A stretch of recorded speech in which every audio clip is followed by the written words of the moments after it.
I know where you're going with this because before you even ask me, I'm gonna go ahead and put this out there right quick.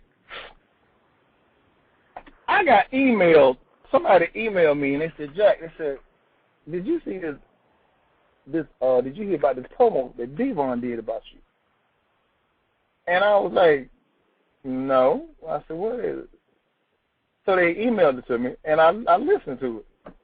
And I kind of laughed about it at first because, I mean, you know, me and Devon, we got a history, bro. I mean, you know, we go way back. I mean, Gary, you was there with us when we danced, man, you know, with ECW, you know, for years, you know what I mean? And, I mean, you know, for what we stood for, you know, it wasn't, it's not but like, really, it's not but like two original ECW tag teams that's still around. They're still even, you know, together, you know what I mean? They either gone or something, you know, something happened to them or just whatever.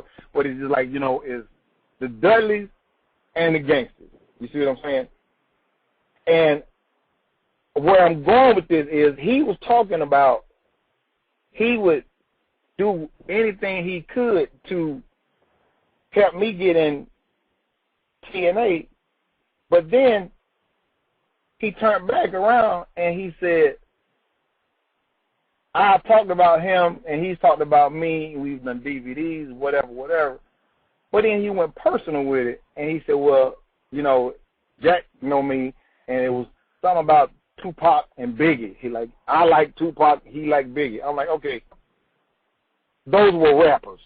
That's like saying Tina Turner and Aretha Franklin got heat with each other. Like, okay, who cares? They were singers. Okay, who cares? All right. So to compare how I felt about him to that was garbage, number one. But then he went back and he said, but if New Jack want to take this to the street, then, you know, we could take it to the street. Number one, Devon ain't never lived in the street. Devon never was known to be in the hood. And Gary, you know, when we was in ECW, bro, you would find me in the hood. Devon never did the hood thing. The hood for Devon is Disney World. Okay, that's his hood. That's where he belongs. Okay.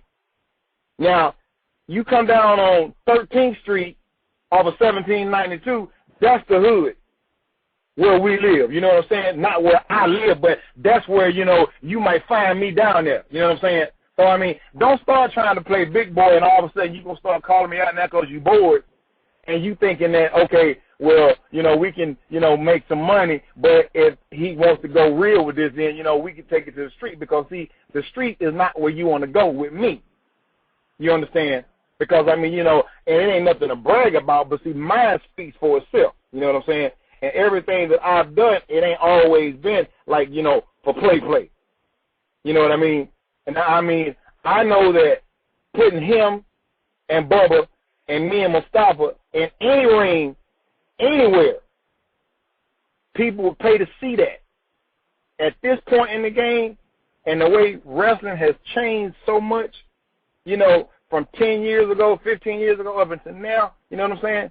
It wouldn't be nothing for us to get in a ring together and make money, you know what I'm saying? Which I would have absolutely no problem with that at all. But when you start trying to go street with me and want to call me out like, oh, okay, you want to take it to the street, then that's where, you know, it don't become personal no more. I mean, it don't become business no more. It becomes personal. But the thing is, with us, is like, I would love to get back in the ring with him and Bubba. You know what I'm saying?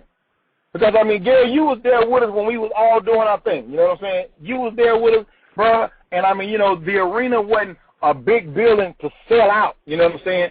But it was what we did. Everybody knew about what ECW was